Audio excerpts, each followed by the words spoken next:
सभी किसान भाइयों को मेरा राम राम। किसान भाइयों, आज हम बात करेंगे फसल कटाई प्रयोग की। फसल कटाई प्रयोग क्या होता है, कौन करता है, इसका आपके लिए क्या महत्व है और मेरे सभी साथी इसको जानें कि फसल कटाई प्रयोग कैसे किया जाता है।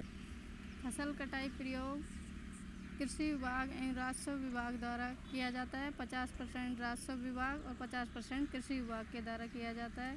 तो आपको किस तरह से करना है, उसमें कृषि फसल कटाई प्रयोग के लिए सांख्यिकी विभाग द्वारा आपको 4 अंक का रैंडम संख्या दी जाएगी और एक रैंडम कॉलम दिया जाएगा।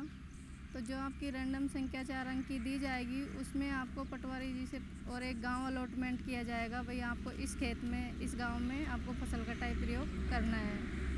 तो जिस गांव आपको अलॉट हुआ है उसके आप टोटल खसरा पूछोगे पटवारी जी से कि इस गांव में टोटल खसरे कितने हैं, तो वो आपको अवगत करा देंगे कि भाई इस गांव में इतने टोटल खसरे हैं। तो वो जो रैंडम संख्या आपको अलॉट हुई है उसमें आपको उसको कुल खसरा का भाग देना है। जो आपका शेष फल आएगा उस खसरे का आपको चयन करना है। तो जो आपका शेष फल आया है वो पटवारी जी आपको मौके पे जाके बता देंगे, भाई आपका ये खेत है, ये खसरा है और इस किसान का है और इसका इतना क्षेत्रफल है। तो उसके बाद में आपको मौके पे देखना है कि जो आपको प्रयोग करना है बाजरे का, ज्वार का, जो भी आपको फसल अलॉट हुई है उसमें मौके पे खेत में फसल है या नहीं है। अगर मौके पे उस खेत में फसल नहीं है तो आपको अगले खसरे का चयन करना है। तो किसान भाइयों, यहाँ तक हो गया। अब हमने खेत का चयन कर लिया है। जहाँ अपन खेत पे पहुँच गए तो खेत का जो दक्षिण पश्चिम कोण है उससे आपको कदमों में नाप लेनी है। तो वो नाप किस तरह से लेनी है मैं आपको प्रैक्टिकल में बताऊँगी। तो उसमें आपको दक्षिण पश्चिम कोने से लंबाई चौड़ाई लेनी है कदमों में।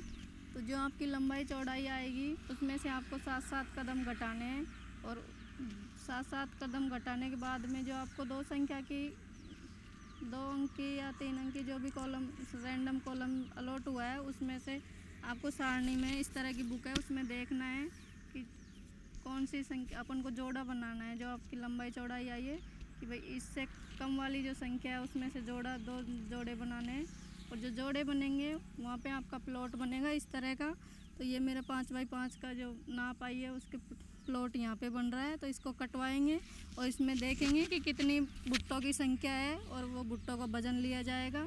तो इस तरह का 5x5 का मौके पे प्लॉट बनेगा। तो देखिए साथियों, ये जो 5x5 का प्लॉट बना है ये किसान भाई काट रहे हैं मौके पे।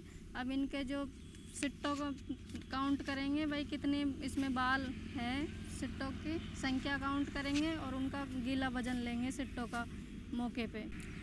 तो किसान भाइयों, जो हमारा 5x5 का हमने प्लॉट बनाया था उसमें हम भुट्टों की संख्या काउंट कर लेंगे। तो भुट्टों की संख्या इसमें 315 बालों की संख्या आई है।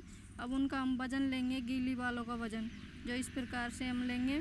तो ये क्या, कांटा थोड़ा छोटा है तो हमें कई बार में करके बालों को वजन लेना है। हमने तो भुट्टों का वजन ले लिया। उसके बाद में हम इनको 15 दिन तक सुखाने के लिए रख देंगे। जो हमारा 5x5 के में जो भुट्टों की संख्या है हमारी, उनको हम अलग रखवा देंगे किसान भाई से कि भाई इनका जो हमें 15 दिन बाद में अलग से दानों का तोल लेना है।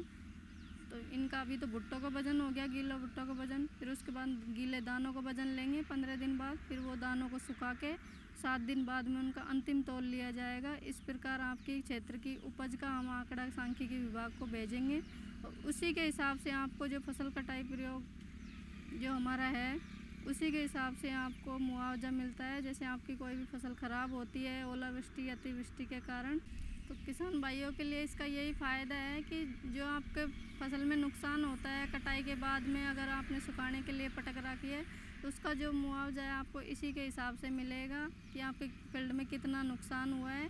तो किसान भाइयों के लिए बहुत ज़रूरी है, कोई भी प्राथमिक कार्यकर्ता आपके फील्ड में आता है फसल कटाई प्रयोग करने के लिए तो उसका आप सपोर्ट कीजिए, उसका सहयोग कीजिए और वो आपसे बैंक डिटेल मांगेगा आपकी तो वो आप दे दीजिए। क्योंकि जो आप 5x5 का जो प्लॉट बनाते हो उसकी कटाई करवाते हो, गवाही करवाते हो, तो उसका जो आपका मजदूरी का मेहनताना है वो मिल जाएगा आपको। तो आप मना नहीं करें उनको और एक फॉर्म पे आपसे साइन कराएंगे वो आपकी उपज के लिए, तो उस पर आप साइन कर दीजिए। तो किसान भाइयों, मेरा यही कहना है कि आप सपोर्ट किया करो और फसल कटाई प्रयोग का महत्व समझें। जय जवान जय किसान।